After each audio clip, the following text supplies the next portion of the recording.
कुंवारी क्यों है माता वैष्णो देवी? माता के अधिकांश रूप सुहागिन की तरह पूजे जाते हैं, फिर माता वैष्णो देवी कुंवारी कन्या रूप में क्यों पूजी जाती है? त्रिकुट पर्वत पर विराजने वाली माता वैष्णो देवी का धाम माँ जगदम्बा का जागृत पीठ है।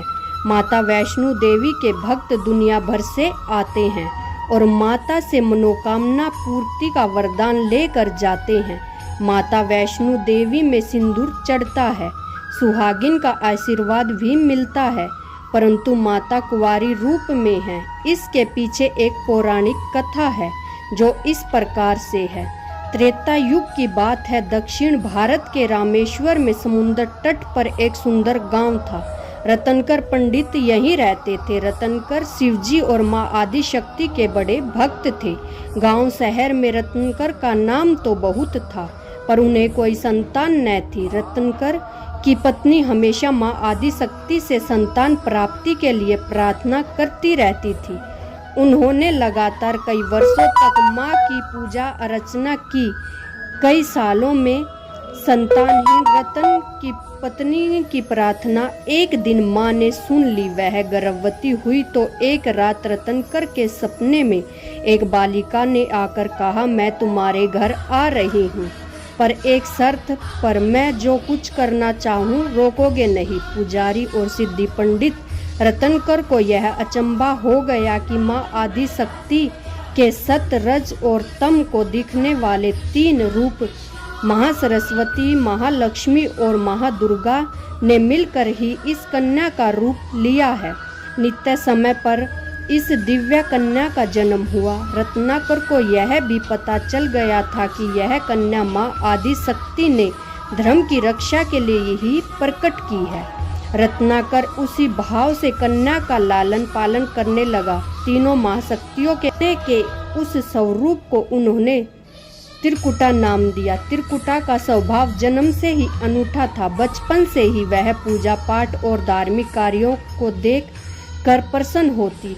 अभी 10वां साल शुरू ही नहीं हुआ था कि त्रिकुटा को यह पता चल गया था कि भगवान विष्णु ने भगवान श्री राम के रूप में धरती पर अवतार ले लिया है। त्रिकुटा ने यह व्रत ले लिया कि वह भगवान श्री राम से ही विवाह करेगी, अन्यथा आजीवन अविवाहित रहेगी। त्रिकुटा ने अपने पिता से कहा कि वह रामेश्वर के तट पर रहकर तपस्या करना चाहती है। शर्त के अनुसार रत्नाकर ने उसे नहीं रोका। 10 वर्ष की उम्र से ही त्रिकुटा समुद्र तट पर एक कुटी बनाकर रहने लगी। वह भगवान श्री राम को पति मानकर उसके पाने के लिए कठोर तप करने लगी। इसी तरह घोर तप करके त्रिकुटा को बहुत बरस बीत गया। सीता हरण के बाद भगवान श्री राम लक्ष्मण के साथ दलबल लेकर सीता को खोज करते हुए रामेश्वर पहुँचे। श्री राम को पुल बांधने तक यहाँ ठहरना था। भगवान एक दिन विचरण कर रहे थे, तभी समुद्र तट पर एक तेजस्विनी ध्यानमग्न कन्या को देख बहुत चकित हुए। उस कन्या को ओज और आभा से यह स्थान अलग ही रोशनी से प्रकाशित हो रहा था। भगवान श्री राम को तुलवंश उस कन्या के तपोस्थल पर पहुँचे। प्रभु ने उस कन्या से पूछा, तुम कौन हो देवी, और इतनी कम उम्र में इतना कठोर तप क्यों कर रही हो?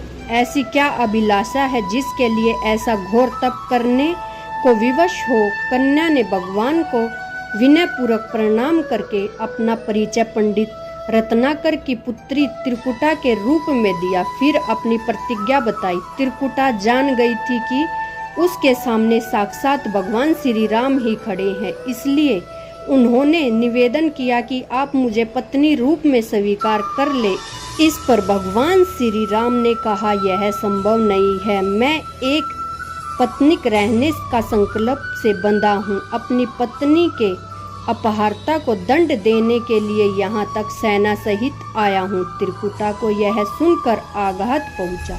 उन्होंने अपने कठोर तप का वास्ता दिया और भगवान से विवाह करने की पुनः याचना की। त्रिकुटा ने कहा, प्रभु, क्या मेरा यह तप व्यर्थ गया? मेरे तप में वह शक्ति नहीं कि आपको प्राप्त कर सकूं। मेरा तप अभी कम है तो मैं इसमें और कठोर तप करूंगी और तब मैं अभिलाषा पूरी नहीं हो जाती।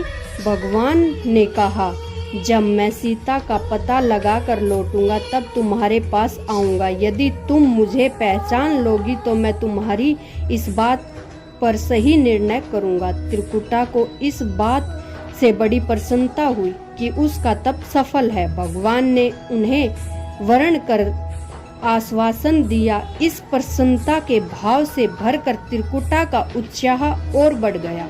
उन्होंने और कठिन तप करना प्रारंभ कर दिया।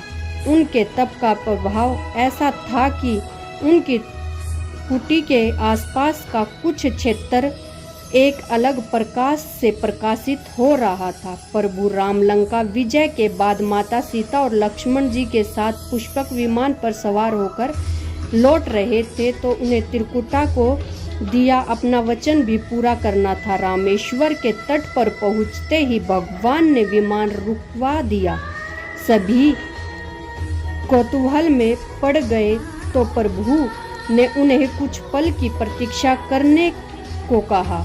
उसके बाद वह अकेले ही चल पड़े। सारी सेना भगवान की आज्ञा के अनुसार वहीं ठहरकर उसकी प्रतीक्षा करने लगी। श्री राम ने एक अत्यंत बूढ़े ब्राह्मण का वेश बनाया और देवी त्रिकुटा के पास पहुँचे। प्रभु उसके पास कुछ पल रुके पर त्रिकुटा उन्हें पहचान न सकी। भगवान ने उन्हें अवसर दिया पर उनकी लीला को देवी त्रिकुटा भाप न पाई। तब भगवान श्री राम अपने असली रूप में आ गए। उन्होंने त्रिकुटा से कहा, देवी मैं आपको दिए वचन के अनुसार आपके पास आया था परंतु आप इस परीक्षा में सफल न हो पाई। वैसे भी इस जन्म में सीता से विवाह कर मैंने एक पत्नी व्रत का प्रण लिया है, इसलिए तुम्हारे साथ विवाह तो असंभव ही था। देवी त्रिकुटा कुछ निराश हो गई। भगवान ने उनकी मनोस्थिति समझ ली और मधुर वचन में बोले, आपको निराश होने की आवश्यकता नहीं। आपका संकल्प पक्का है, इसलिए मैं इसे खाली नहीं जाने दूंगा। इस युग में व्रतधारी होने के कारण विवश हूँ। कलयुग में जब कलिक के रूप में अवतार लूंगा तब मैं तुम्हें अपनी पत्नी रूप में अवश्य स्वीकार करूंगा।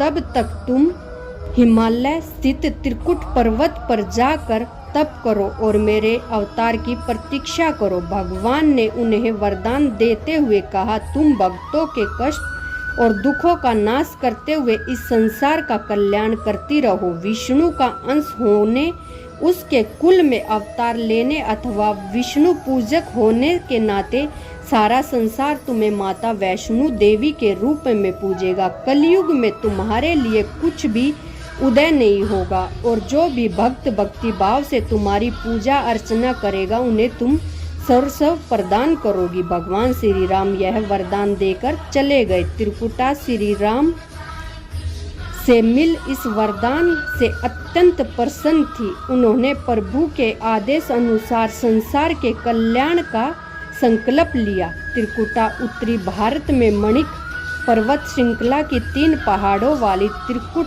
पर्वत पर तप के लिए आ गई। वहीं माता वैष्णो देवी के नाम से विराजमान ही श्री हरि का वरदान होने के कारण वैष्णो माता भक्तों की सभी मनोकामना पूरी करती है, इसलिए माता का स्वभाव कुंवारी का है। इस श्री हरि के कलिक अवतार की प्रतीक्षा कर रही है। इस अवतार के बाद भगवान उन्हें स्वीकार करेंगे। यदि आपको यह पौराणिक कहानी अच्छी लगे तो प्लीज़ इसे लाइक करें, शेयर करें और चैनल को सब्सक्राइब करें। धन्यवाद।